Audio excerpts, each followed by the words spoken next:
24 delegates are up for grabs this Saturday in the Maine Caucuses in the state of Maine. Congressman Ron Paul made the state an early priority in his campaign, and that choice appears to be paying off. My next guest is a state representative from Maine who not only endorsed Congressman Paul, he has marshaled 10 of his fellow legislators to join him in Ron Paul's quest to take the Republican nomination for president. With us now is Maine Representative Libby. Aaron, it's a pleasure. Welcome to Freedom Watch. Thank you, Judge. Thank you, Judge. Great to have you. Great to be here tonight. Why Ron Paul, and how do you think he's going to do in the great state of Maine? Well, when we look at the candidates, look at consistency. Ron Paul has been consistent for 30 years. He's the champion of the Constitution. He's been always going by that. That is our instructions. The founders are very specific on that. We're supposed to follow the Constitution, and him above anyone else follows that to the T. The enthusiasm is great in the state of Maine. We're really looking for someone to, cut down this federal spending.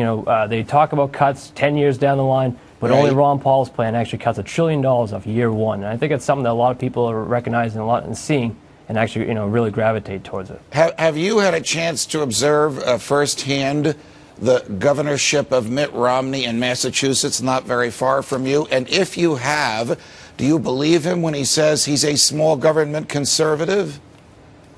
Well, you definitely see it. Obviously being in northern New England, you see the things, spending in Massachusetts.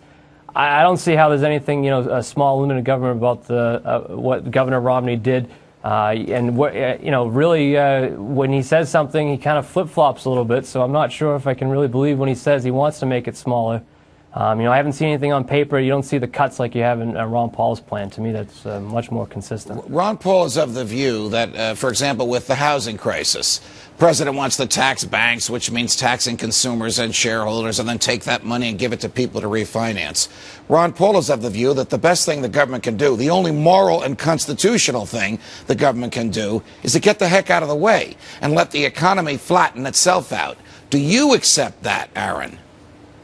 What constitutionality do they have to be involved in that? It's not. There's no amendment to the Constitution that they can get in. The interest rates, meddling in the affairs, the interest rates, setting it artificially low.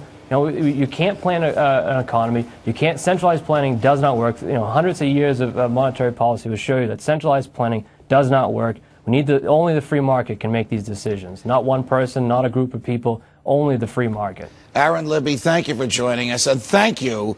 And your 10 colleagues in the legislature for endorsing Congressman Paul. Come back and visit us again, Aaron. Anytime. Thank you, Judge. It's been fun. Thank you. You're welcome. As his endorsements pile